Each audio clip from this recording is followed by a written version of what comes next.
الحمد للہ رب العالمین والصلاة والسلام علی رسولہ الکریم وعلی آلہ واصحابہ اجمعین اما بعد فاعوذ باللہ من الشیطان الرجیم بسم اللہ الرحمن الرحیم۔ انتہائی معزز اور مکرم ناظرین گرامی قدر، السلام علیکم ورحمۃ اللہ وبرکاتہ۔ تدبر قرآن کی ایک اور خوبصورت نشست کے ساتھ آپ کی خدمت میں حاضر ہیں۔ آج انشاءاللہ العزیز ہماری گفتگو کا آغاز سورۃ النساء کی ابتدا سے ہوگا۔ سورۃ النساء قرآن کی ترتیب کے اعتبار سے چوتھی سورت ہے، اور اگر اسے باعتبار نزول دیکھا جائے تو یہ سورۃ النساء کا نمبر 92واں ہے، 92 نمبر پر یہ نازل ہوئی۔ امرأہ عورت کو کہتے ہیں اور نساء اس کی جمع ہے۔ چونکہ اس سورہ مبارکہ میں عورتوں کے احکامات اور عورتوں کے حقوق، آئلی زندگی میں پیش آنے والے معاملات کے حوالے سے گفتگو کی گئی ہے، تو اس سبب سے اس سورہ مبارکہ کا نام بھی سورۃ النساء ہے۔ اگر اجمالی طور پر ہم دیکھیں کہ اس سورہ مبارکہ میں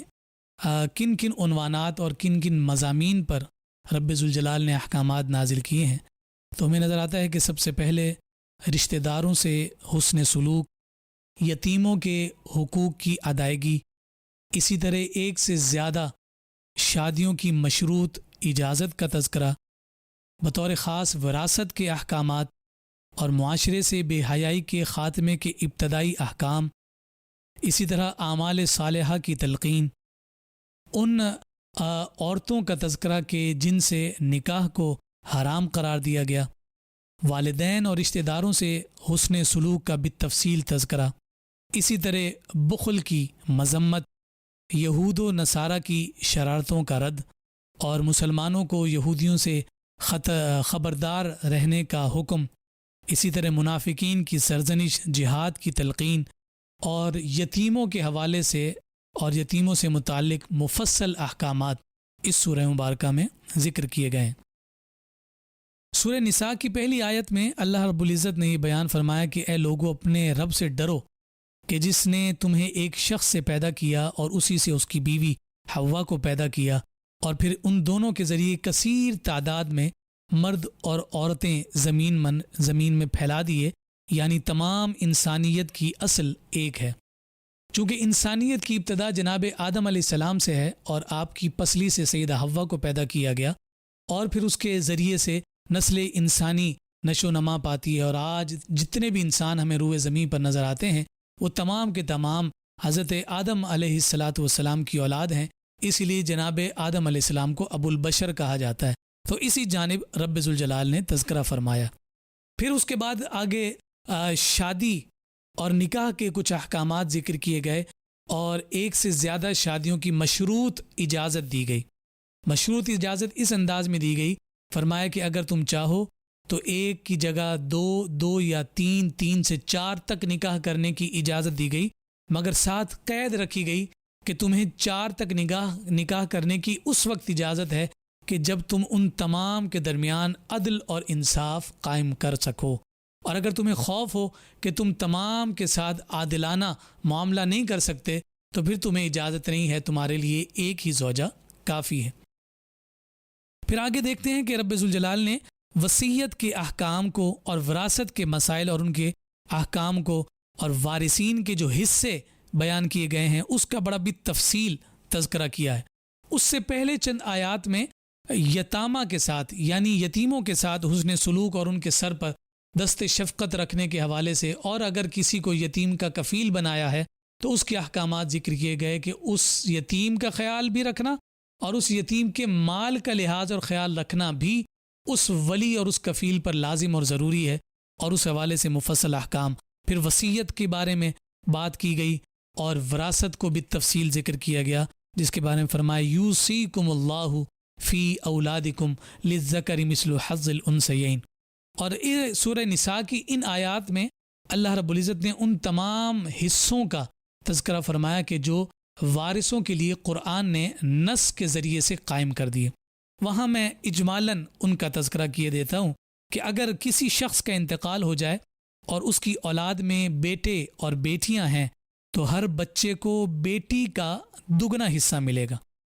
اگر صرف ایک ہی بیٹا ہو تو جن وارثوں کا حصہ شریعت میں مقرر ہے ان کو دینے کے بعد بقیہ جو کل ترکہ ہے وہ بیٹے کو مل جائے گا۔ اسی طرح اگر ایک سے زائد بیٹے ہوں تو ان میں برابر تقسیم ہوگا۔ اگر کسی کی وارث صرف ایک بیٹی ہو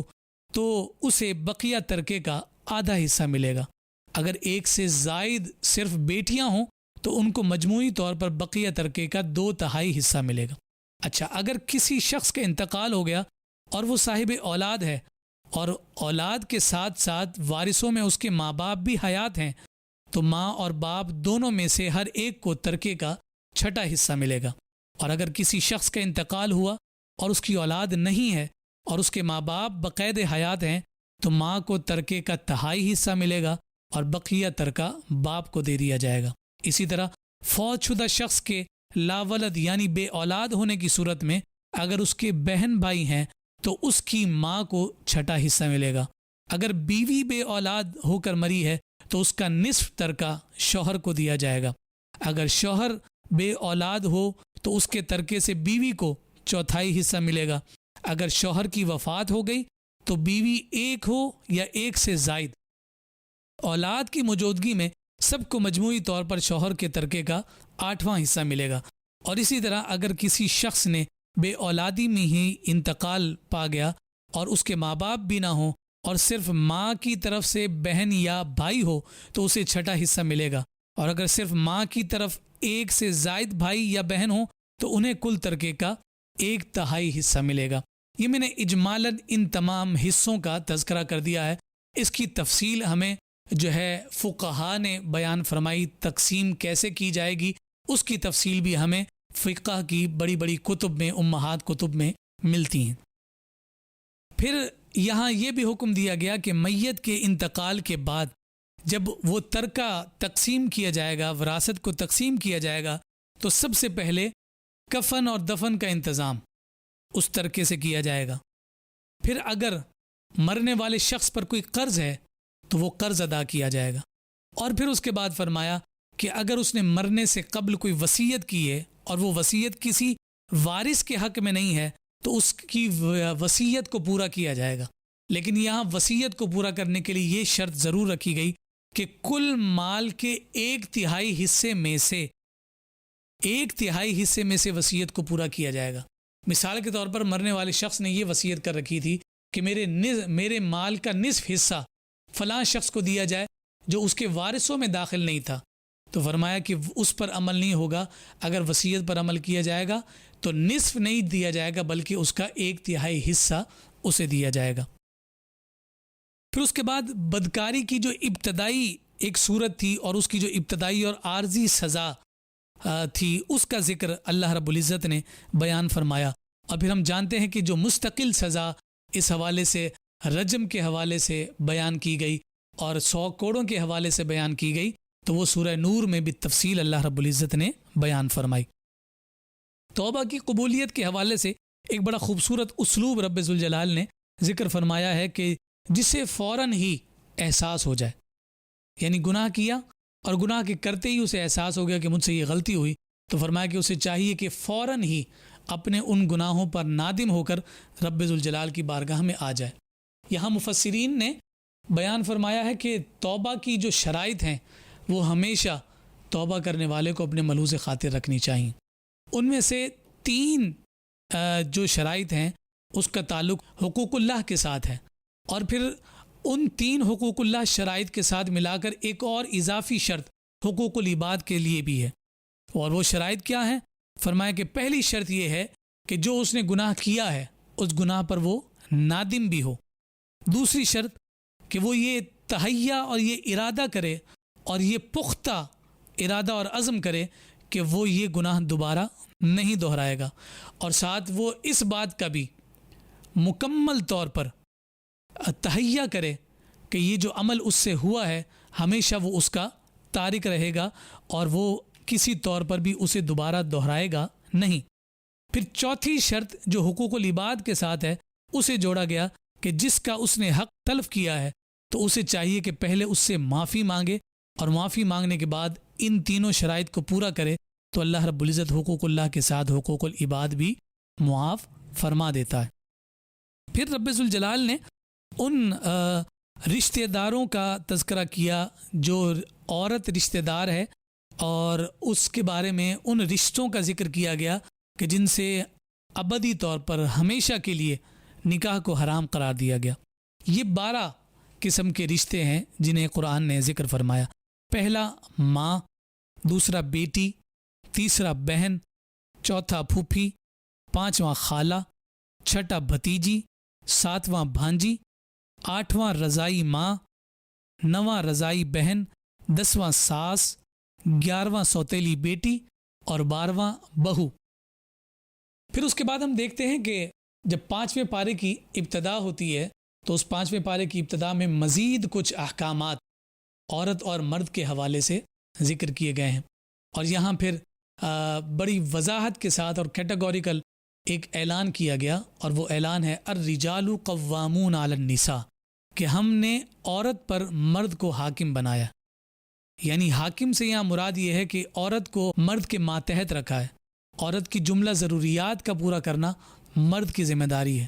اور اس کے جملہ اخراجات کو پورا کرنا مرد کی ذمہ داری ہے۔ اور یہاں پھر آگے ذکر کیا گیا کہ ظاہری سی بات ہے کہ جب مرد اور عورت ایک ہی گھر میں رہیں گے تو ممکن ہے کہ ان میں ناچاقی پیدا ہو، ان میں کسی قسم کی ناراضی پیدا ہو۔ جب عورت نافرمانی پر اتر آئے تو فرمایا کہ پھر اسے دوبارہ فرما بردار بنانے کے لیے مرد کو کچھ طریقے اختیار کرنے ہوں گے جو تدریجن ہیں، جن کے بارے میں فرمایا کہ سب سے پہلے تو اگر اس کی عورت اور اس کی بیوی اس کی نافرمان ہو جائے تو اسے چاہیے کہ سب سے پہلا اسٹیپ وہ یہ اٹھائے کہ وہ اپنی زوجہ اور اپنی اہلیہ کو پیار سے سمجھائے، اسے اس کی غلطی پر ٹوکے، اسے باور کرائے کہ جو وہ کام وہ کر رہی ہے وہ غلط کر رہی، تو پیار سے سمجھایا جائے۔ فرمایا کہ جب وہ پیار سے نہ سمجھے تو پھر دوسرا تادیبی انداز یہ اختیار کیا جائے گا کہ اس سے اپنے بستر کو جدا کر لیا جائے، یعنی جو مباشرت اور میاں اور بیوی کا جو باہمی تعلق ہے وہ توڑ دیا جائے، جدا کر دیا جائے۔ اس کے بعد بھی اگر وہ راہ راست پر نہیں آتی تو پھر تیسرا حکم جو دیا گیا کہ اسے سرزنش کی جائے۔ سرزنش اس انداز میں کی جائے کہ اسے اس طور پر ابھارا جائے کہ اس پر سختی کی جائے، اور اس سختی کے نتیجہ میں وہ راہ راست پر آ جائے۔ اس سے مراد اور اس سے مطلب یہ نہیں ہے کہ وہ عورت کو تشدد کا نشانہ بنانا شروع کر دے، اسے زد و کوب کرنا شروع کر دے، ایسی بات نہیں ہے، بلکہ یہاں تادیبی انداز سے مراد یہ کہا گیا کہ اس کی سرزنش کی جائے، اور اس انداز میں سرزنش کی جائے کہ جو کسی طور پر بھی غیر معقول انداز نہ ہو۔ اس کی تفصیل ہمارے علماء اور فقہاء نے ذکر کی ہے، اور بھی فرمایا کہ ان تینوں ذریعوں سے اگر عورت راہ راست پر، اہلیہ اور زوجہ راہ راست پر نہ آئے تو پھر انہیں چاہیے کہ دونوں خاندانوں میں سے کچھ افراد کو منصف بنا لیا جائے، حکم بنا لیا جائے، اور وہ پھر ان دونوں کے درمیان صلح صفائی کا انتظام اور اہتمام کر سکیں۔ اگر بالفرض اللہ نہ کرے صلح پر وہ قائم نہیں رہتے تو پھر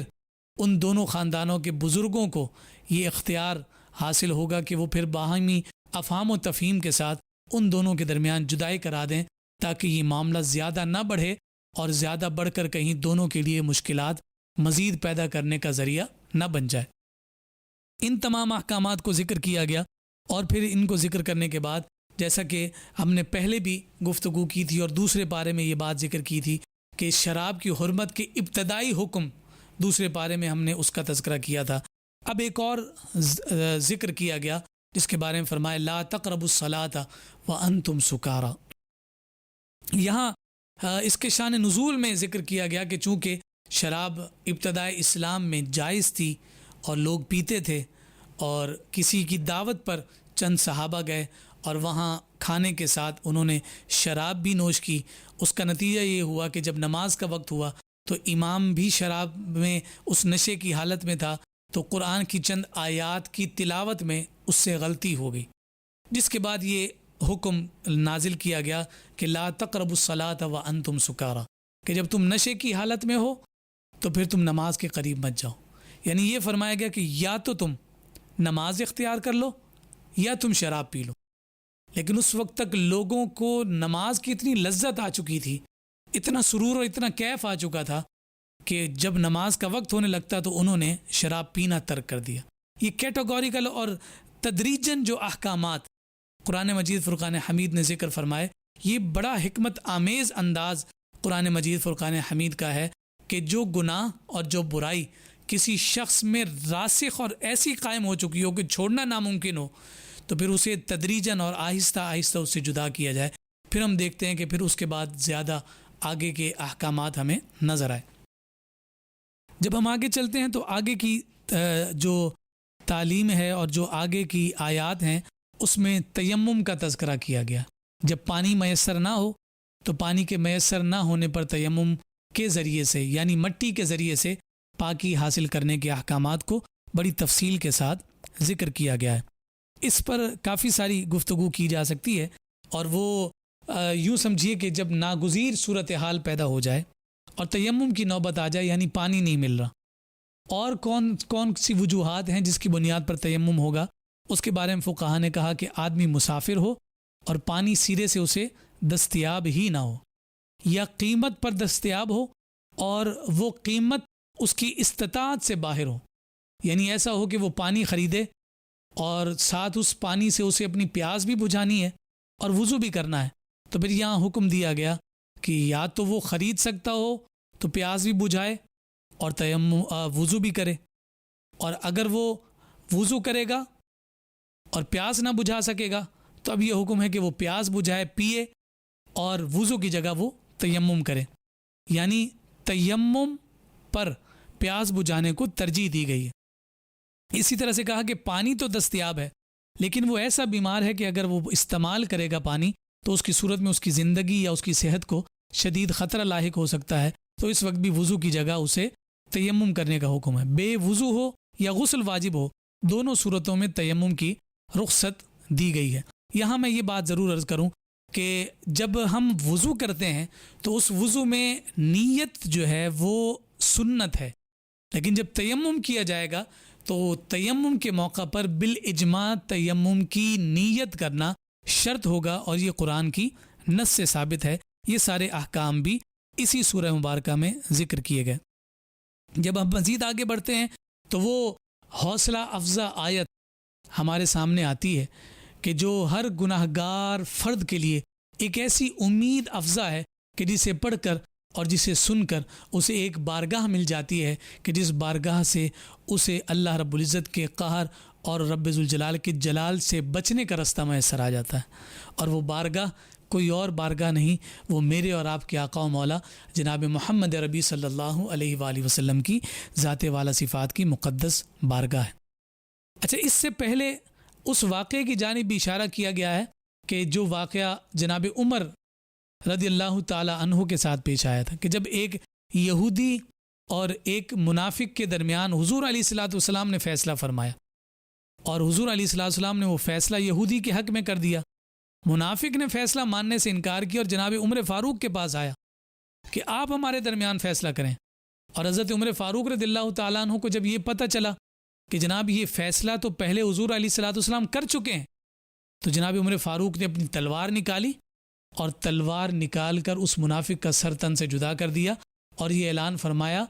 کہ جسے میرے مصطفیٰ کا فیصلہ قبول نہیں تو پھر اس کا فیصلہ عمر نہیں بلکہ عمر کی تلوار کرے گی۔ تو اس پر یہ آیات مبارکہ نازل ہوئی، وما ارسلنا من رسول الا لیطاع باذن اللہ۔ تو یہاں سے فقہا نے استدلال کیا کہ جو مصطفیٰ کا فیصلہ نہ مانے تو پھر اس کی سزا یہ ہے، وہی سزا جو عمر فاروق رضی اللہ تعالیٰ عنہ نے اس منافق کو دی تھی۔ پھر اس کے بعد وہ تذکرہ کیا گیا کہ اگر جب تم اپنی جانوں پر ظلم کر بیٹھو، وَلَوْ أَنَّهُمْ ظَلَمُوا أَنفُسَهُمْ جَاءُوكَ، محبوب جب یہ اپنی جانوں پر ظلم کر بیٹھیں تو اس ظلم کے بعد انہیں احساس ہو جائے، ندامت ہو جائے، جَاءُوكَ، وہ تیری بارگاہ میں آ جائیں، فَاسْتَغْفَرُ اللَّهَ وَاسْتَغْفَرَ لَهُمُ الرَّسُولُ، اللہ رب العزت کو وہ مغفرت عطا کرنے والا پائیں گے، اس شرط پر کہ مصطفیٰ کریم صلی اللہ علیہ وآلہ وسلم اس کی سفارش رب کی بارگاہ میں کریں۔ کیا ہوگا؟ لَوَجَدُ اللَّهَ تَوَّابًا رَحِيمًا، تو اپنے رب کو تواب یعنی توبہ قبول کرنے والا بھی پائیں گے اور رحم کرنے والا بھی پائیں گے۔ یہاں ائمہ مفسرین نے بڑی تفصیل کے ساتھ کلام کیا ہے اور اس بات کو بڑی وضاحت اور صراحت کے ساتھ ذکر کیا ہے کہ اگر تم چاہتے ہو کہ رب تمہیں معاف کرے تو پھر تمہیں پہلے معافی مصطفیٰ سے مانگنی ہے. جب مصطفیٰ راضی ہو گئے تو مصطفیٰ کا رب خود بخود راضی ہو جائے گا. وہ اس اعرابی کا تذکرہ ہمارے محدثین نے اپنی کتب میں ذکر کیا ہے کہ حضور کے وصال کے بعد وہ حضور کی بارگاہ میں آئے اور آقا کائنات صلی اللہ علیہ وآلہ وسلم کی قبر انور پر بیٹھ کر وہ عرض کرنے لگا کہ یا رسول اللہ، ہم نے وہ سب مانا جو اللہ رب العزت نے آپ پر نازل کیا، ان تمام احکامات کو مانا. ان میں ایک یہ بات بھی تھی وَلَوْ أَنَّهُمْ ظَلَمُوا أَنفُسَهُمْ جَاءُوكَ، میں نے اپنی جان پر ظلم کر لیا ہے اور میں اس آیت پر عمل کرتے ہوئے تیری پاک بارگاہ میں آ گیا ہوں. اور وہ حضور علیہ السلام کی قبر انور سے مٹی اٹھا کر اپنے سر میں ڈالتا ہے اور پھر لوگ اسے دیکھ رہے ہیں کہ کیسے وارفتگی کے ساتھ مصطفیٰ کریم صلی اللہ علیہ وسلم سے اپنی محبت کا اظہار کر رہا ہے. تو پھر ہاتف غیب سے آواز آئی کہ میرے محبوب سے اس قدر محبوبیت کا اظہار کرنے والے گواہ ہو جا، میں نے تیرے گناہوں کو معاف کر دیا ہے. تو اس پاک بارگاہ مصطفیٰ کے مقام اور مرتبے کو نہ صرف سمجھنا ہے بلکہ اس بارگاہ سے اپنے تعلق کو رضامندی کے ساتھ جوڑے رکھنا ہے تاکہ کل قیامت کے دن مصطفیٰ کی سفارش اور مصطفیٰ کی شفاعت کے صدقے اور طفیل ہمیں جنت نصیب ہو جائے اور رب ذوالجلال ہماری بخشش اور مغفرت کا انتظام فرما دے.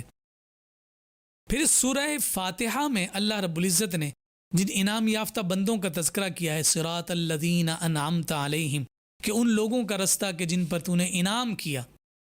تو یہاں پر ان انعام یافتہ لوگوں کا تذکرہ کیا گیا کہ بھائی وہ انعام یافتہ لوگ کون سے ہیں. فرمایا انعم اللہ علیہم من النبیین والصدیقین والشہداء والصالحین. یہ 4 طبقات ذکر کیے گئے کہ جن پر اللہ رب العزت نے براہ راست اور بطور خاص انعام فرمایا. وہ نبی ہیں، وہ صدیقین ہیں، وہ شہداء ہیں، وہ صالحین ہیں. اور انہی چاروں کو اللہ رب العزت نے جمی انسانیت میں سب سے افضل رتبہ اور مقام عطا فرمایا. سب سے اونچی صف ہمیں انبیاء کی نظر آتی ہے،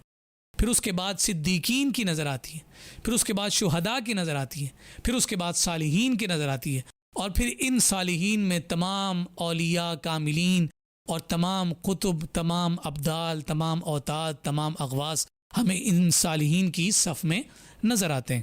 تو ان لوگوں کو جن پر اللہ رب العزت نے انعام فرمایا، ہم دعا ہی یہ مانگتے ہیں کہ ان کا رستہ ہمیں نصیب ہو جائے. ان کا رستہ کون سا ہے؟ ان کے رستے کے بارے میں قرآن نے خود نشاندہی کی کہ یہ وہ رستہ ہے کہ جسے صراط مستقیم کہا جاتا ہے. ان چاروں میں سے کسی کا دامن نصیب ہو جائے، صالحین کی صحبت اور سنگت نصیب ہو جائے، تو وہ کل قیامت کے دن ہمارے لیے بخشش اور معافی کا ذریعہ ہوگا. پھر اس کے بعد اللہ رب العزت نے ان لوگوں کا تذکرہ فرمایا ہے کہ جو جہاد میں اس وجہ سے نہیں جاتے کہ اگر وہ جہاد میں جائیں گے تو مارے جائیں گے. اللہ رب العزت نے فرمایا کہ ان لوگوں پر جب میرا فرشتہ پہنچتا ہے، ان کی روح قبض کرنے کے لیے اسرائیل پہنچتے ہیں، تو پھر وہ ان سے دریافت کرتے ہیں ہاں بھی بتاؤ کہ تم جہاد پر کیوں نہیں گئے تھے؟ تو وہ جواب میں کہیں گے کہ ہم اس لیے نہیں گئے تھے کہ ہم موت سے بچ جائیں. تو پھر ان سے سوال کیا جائے گا بتاؤ اب تمہیں کون بچائے گا؟ اس لیے فرمایا کہ موت تو تمہیں آنی ہے لیکن اچھی اور صالح موت مانگ لو. ظاہر سی بات ہے کہ جو جہاد میں جائے گا اگر فاتح بن کر آیا تو غازی کہلائے گا، اور اگر شہید ہو گیا تو پھر اس کی شہادت کا مقام اور مرتبہ یہ ہوگا کہ یہ ان 4 طبقات میں سے ایک طبقے میں داخل ہو جائے گا کہ جنہوں نے اللہ کی راہ میں جہاد کرتے ہوئے اپنی جان راہ خدا میں صرف کر دی. تو فرمایا کہ آج تو پھر تمہیں کوئی نہ بچا سکے، کاش تم رب کی راہ میں لڑتے ہوئے مر جاتے. موت تو آخر آنی ہے. اسی لیے کسی نے کہا تھا نا کہ جان دی ہوئی اسی کی تھی، حق تو یہ ہے کہ حق ادا نہ ہوا. اللہ رب العزت ہمیں ان تمام باتوں کو سمجھنے کی توفیق عطا فرمائے. اسی لیے کہا کہ مومن جو ہے وہ موت سے نہیں ڈرتا، مومن موت سے نہیں ڈرتا بلکہ وہ رب کی تقدیر سے ڈرتا ہے. موت تو آنی ہے اور مومن موت سے ڈرتا بھی نہیں ہے، لیکن وہ رب کی تقدیر سے ضرور ڈرتا ہے کہ رب کی تقدیر میں نہ جانے میرے لیے کیسی موت لکھی گئی ہے. تو وہ اب اس تقدیر سے ڈرتے ہوئے جب موت مانگے تو کہے کہ مجھے ایمان کی سلامتی کے ساتھ موت عطا کر. اور یہ موت اس وقت تک نہیں آ سکتی جس وقت تک وہ مقررہ وقت نہ آ جائے. اسی وجہ سے جناب سیدنا علی المرتضیٰ رضی اللہ تعالیٰ عنہ فرمایا کرتے تھے کہ میری زندگی کی سب سے بڑی محافظ میری موت ہے، کہ جب تک مجھے موت نہیں آئے گی کوئی چیز مجھے نقصان نہیں پہنچا سکتی، اور جب یہ موت آ جائے گی تو کوئی چیز مجھے اس موت سے بچا نہیں سکے گی۔ اور یہی ہر صاحب ایمان کا عقیدہ ہے، کل نفس ذائقۃ الموت، موت کا ذائقہ بھی چکھنا ہے، اور ہر ایک کے لیے موت کا ایک وقت اجل یعنی وقت اجل مقرر ہے، اور جب وہ آ جائے گا تو پھر ایک لمحے کے لیے بھی کسی کو مفر مقر کرنے کی اجازت نہیں ہوگی۔ پھر ساتھ ساتھ یہ جو ہم اپنے مسلمان بھائیوں سے سلام کرتے ہیں اس کے آداب ذکر کیے گئے ہیں۔ وَإِذَا حُيِّيتُم بِتَحِيَّةٍ فَحَيُّوا بِأَحْسَنَ مِنْهَا أَوْ رُدُّوهَا، کہ جب تمہیں کوئی تحیہ کرے یعنی تم پر کوئی سلامتی بھیجے، تمہیں کوئی سلام کرے، تو پھر تمہیں چاہیے کہ پھر تمہیں اس کے سلام کا جواب دو، اسی انداز میں جواب دو جس انداز میں اس نے سلام کیا ہے، او ردوہا، یا اس سے بڑھ کر دو۔ تو اس لیے یہاں سے فقہا نے ایک مسئلے کا استخراج کیا کہ جو سلام کا کرنا ہے وہ تو سنت ہے، لیکن سلام کا جو جواب دینا ہے وہ واجب ہے، اور یہ مزید مستحسن امر ہوتا ہے کہ وہ اس کو بہتر انداز میں جواب دے۔ اس کی مثال یوں ہے کہ کوئی شخص اگر یوں کہے السلام علیکم ورحمۃ اللہ، تو اس کو جواب دیا جائے وعلیکم السلام ورحمۃ اللہ وبرکاتہ، یعنی اس نے جتنی دعا دی تو آپ اس سے بڑھ کر اسے دعا دیں۔ پھر آگے ہم چلتے ہیں تو عدل و احسان کی تلقین کی گئی کہ تم نے عدل و احسان کو قائم رکھنا ہے۔ ان اللہ یأمر بالعدل والاحسان وایتاء ذی القربى وینہی عن الفحشاء والمنکر والبغی، یتامہ کے ساتھ، مساکین کے ساتھ حسن سلوک کے احوال دوبارہ سے ذکر کیے گئے جو پہلے ذکر کیے گئے تھے، اور پھر اسی طرح سے اللہ رب العزت نے قتل کے، اگر کوئی قتل عمد ہو جاتا ہے، قتل خطا ہو جاتا ہے، اس پر کیا سزا ہوگی، کس انداز میں ہوگی، وہ تمام احکامات بھی ساتھ ساتھ بیان فرمائے۔ خلا کا ضابطہ ذکر کیا گیا، یعنی ایک تو وہ طلاق ہے کہ جس کا حق مرد کو دیا گیا ہے اور مرد جب چاہے اس حق کو استعمال کر سکتا ہے، لیکن اگر عورت اپنے شوہر کے ساتھ نہ رہنا چاہے اور پہل کرتے ہوئے وہ مطالبہ کرے کہ مجھے طلاق دو، تو اسے خلا کہا جاتا ہے۔ تو اس خلا کے ضابطے کو ذکر کیا گیا، اس کے احکامات کو ذکر کیا گیا کہ اگر کوئی شخص کے ساتھ بیوی، اس کی بیوی رہنے کو راضی نہ ہو اور بیوی یہ چاہتی ہو کہ وہ جدائی اختیار کرے اور وہ خلا کا تقاضا کرتی ہے کہ مجھے اپنے آپ سے جدا کرو، تو یہ حکم دیا گیا کہ پھر مرد کو اس بات کا حق ہے کہ وہ اس سے دیا گیا حق مہر واپس لے، اور جو خلا دی جا رہی ہے تو اس پر کہا گیا کہ پھر عورت کے لیے ضروری ہے کہ جب وہ خلا لے رہی ہے تو اس نے جو حق مہر لے لیا ہے اگر، تو وہ لوٹائے گی، اور اگر شوہر نے اب تک نہیں دیا ہے تو پھر وہ شوہر کو معاف ہو جائے گا کہ وہ اس عورت کو نہ دے۔ تو اس طرح کے چند احکامات ذکر کیے گئے۔ دوبارہ میاں بیوی کے حقوق کا تذکرہ کیا گیا اور انہیں باہمی محبت اور الفت کے ساتھ رہنے کا، اولاد کی افزائش اور اس طرح کے دیگر احکامات کو رب ذوالجلال نے ذکر فرمایا۔ اللہ رب العزت ہم سب کو عمل کی توفیق عطا فرمائے، اور یہ کتاب ہدایت، کتاب رحمت جو ہم سب کے لیے باعث خیر و برکت ہے اور ہم سب کے لیے باعث نجات ہے، اس کی تعلیمات پر عمل کر کے ہم اپنی دنیا کو بھی روشن کر سکتے ہیں اور ہم اپنی آخرت کو بھی سرخرو کر سکتے ہیں۔ رب ذوالجلال کی بارگاہ میں یہ دعا کرنی چاہیے، اللہ رب العزت ہمارے اذہان کو، ہمارے دلوں کو قرآن کے نور سے روشن و منور فرما دے، تاکہ اس کی تعلیمات کے ذریعے سے ہم اپنی زندگیوں کو صحیح ڈگر اور صحیح سمت پر ڈال سکیں۔ والسلام علیکم ورحمۃ اللہ وبرکاتہ۔